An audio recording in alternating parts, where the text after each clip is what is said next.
આ તરફ અમદાવાદમાં બનાવટી ચલણી નોટોનો એક મોટો જથ્થો ઝડપી પાડવામાં આવ્યો છે। 2.10 કરોડની બનાવટી ચલણી નોટો ઝડપાઈ છે। સુરતથી આવતી ગાડીમાંથી આ નકલી નોટોનો જથ્થો જે ઝડપી પાડવામાં આવ્યો। એક મહિલા સહિત 6ની ધરપકડ કરવામાં આવી છે। સંવાદદાતા જિગ્નેશ પટેલ અમારી સાથે જોડાઈ ચૂક્યા છે। જિગ્નેશ, શું છે વધુ વિગતો? નકલી નોટોનો એક મોટો જથ્થો ઝડપી પાડવામાં આવ્યો છે।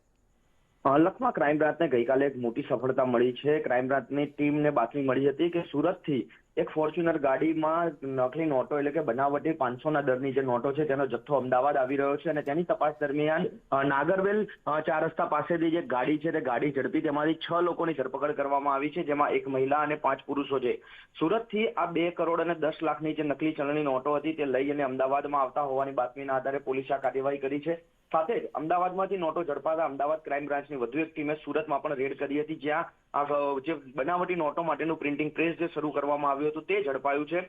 ત્યાંથી પણ વધુ 80 લાખ રૂપિયાની જે 500ના દરની નકલી ચલણી નોટો છે તે મળી આવી છે। એટલે કે અંદાજિત 3 કરોડની નકલી નોટો અમદાવાદ ક્રાઇમ બ્રાન્ચે અમદાવાદ અને સુરતમાંથી ઝડપી છે અને તેમાં 6 થી વધુ આરોપીઓની ધરપકડ કરી છે। મહત્વનું છે કે આ આખું નેટવર્ક કેટલા સમયથી ચાલતું હતું, કોની રહેમ નજર હેઠળ ચાલતું હતું, તેના તાર ક્યાં ક્યાં જોડાયેલા છે, તમામ મુદ્દે ક્રાઇમ બ્રાન્ચે વધુ તપાસ શરૂ કરી છે અને સાથે આ નકલી નોટોના કિંગપિન કોણ છે અને કોના ત્યાંથી આ આખું સપ્લાય ચાલતું હતું તે મુદ્દે પણ ક્રાઇમ બ્રાન્ચ દ્વારા અમદાવાદ અને સુરત બંને જગ્યાએ જે છે તપાસના દોર શરૂ કરવામાં આવ્યા છે।